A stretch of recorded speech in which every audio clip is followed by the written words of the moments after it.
Hi everyone, this is a very short presentation on analysis for the Academic English 20 program. So, let's start with a quote. What is an analysis and how do we analyze? Well, one way we can do this is to examine the text, break it apart, look at all the little pieces, see how the parts work together to produce the whole message. An example of this would be, if you look at, this is obviously a bicycle, but the bicycle is made up of many different parts, like the derailleur, the crank, the pedal, the brakes, the top tube, the saddle, and so on. So analysis might mean to break apart what we understand as the bike and look more at the component parts, what makes up the bike. Okay, and we can do it again. We can go even further. We can look at the smaller, minute parts that make a sentence, that make a paragraph, that make a paper. Okay, so we really focus in on specific detail when we get into analysis. Okay, break apart the message. Don't be too complacent. Don't just assume that your reader will understand. Explain it to them. Explain how the quote or the example really reflects on the message as a whole. To do this, we need to look at some vocabulary. You have to be familiar with some vocabulary before we can go into any more detail. So let's just match the terms on the left to the definitions on the right. Now the first one, as you can see, is a claim.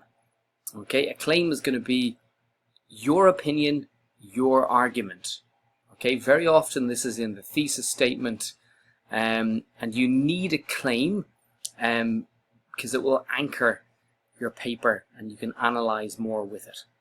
Okay, so whatever you want to say is your claim.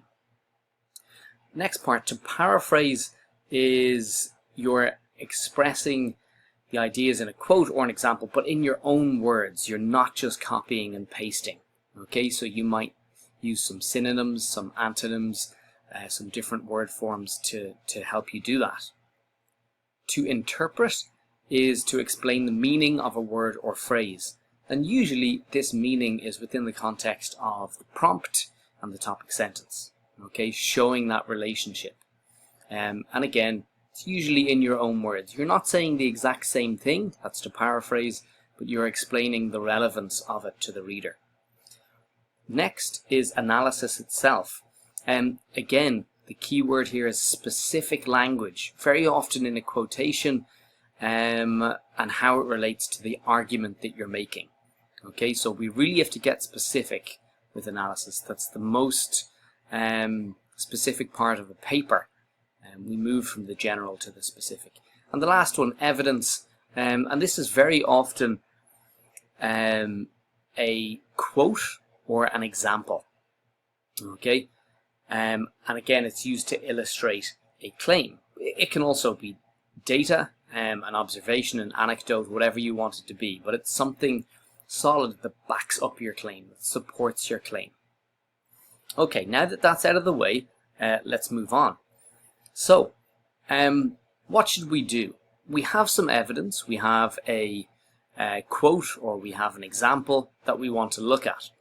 Well, the first thing we should do is to underline the key terms in the quote. Okay, circling is also okay, but focusing on what is really important.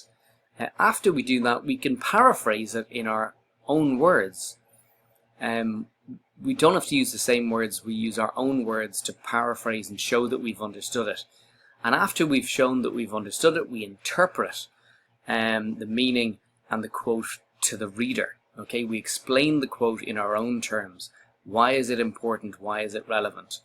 And while you're doing this, always connect the quote to the prompt and your claim. Okay, just make that little triangle again and again. Okay, let's have an example.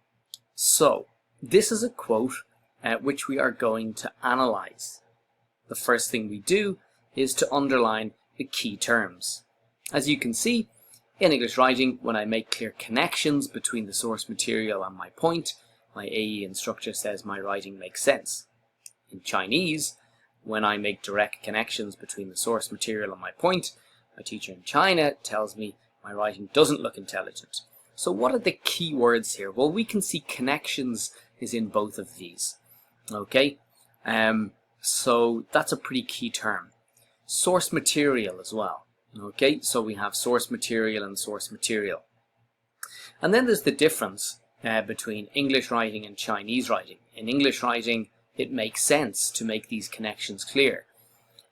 Writing in Chinese, it doesn't look intelligent. Okay, these are the key terms which we have to focus in on.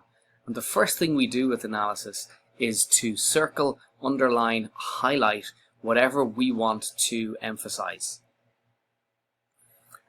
Once we've done that, we can move on. So what do you think? Which of these do you think is good analysis from the quote on the previous page? Which one do you think is best? Well, we can see A, okay, by this the author means her English teacher told her to make clear connections between the source material and her point. Her Chinese teacher did not. This is too obvious and it's just repeating the point. There is no extra information that's given here. Okay, so that's not going to work so well.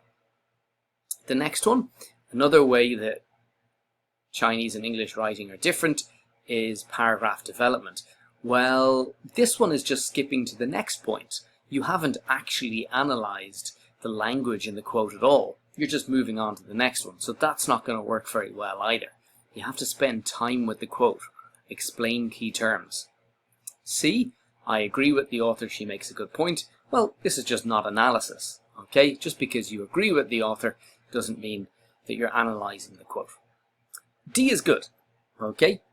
The author illustrates differences in how Chinese writers and English writers use outside texts. Again, we're not going to use source material. We use a different term for it to support their claim.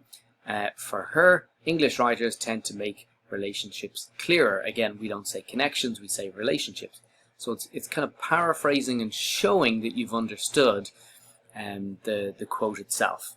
Okay, so A is too obvious. B, you're skipping to the next point. C is not analysis, but D works pretty well. Moving on. So, things to avoid and generally keep in mind. We don't want to repeat exactly what the quote says, okay? There's no point in doing that. Your reader knows what's happening, and it doesn't add anything to the quote. We don't want to just move on to another point, okay? It's 1 point per paragraph. Make sure that you don't ignore the quote and move on. That's not so good. You shouldn't say anything too obvious, okay? You shouldn't just leave the quote there. You need to follow it up, but follow it up by paraphrasing and analyzing, not repeating, not moving on to the next point, not saying anything too obvious. Okay, so we have some decent analysis here.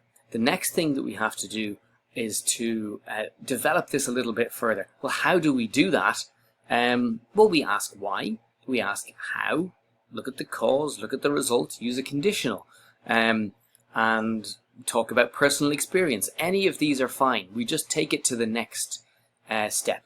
Okay, for this one, a good way to develop it might be, you have the analysis there, and this may be because the onus is on the reader to understand the text in Chinese, but in English the writer is expected to make ideas as clear as possible, so no one will misunderstand what is said. So this is, maybe showing some cultural differences and explaining further the difference in the writing styles.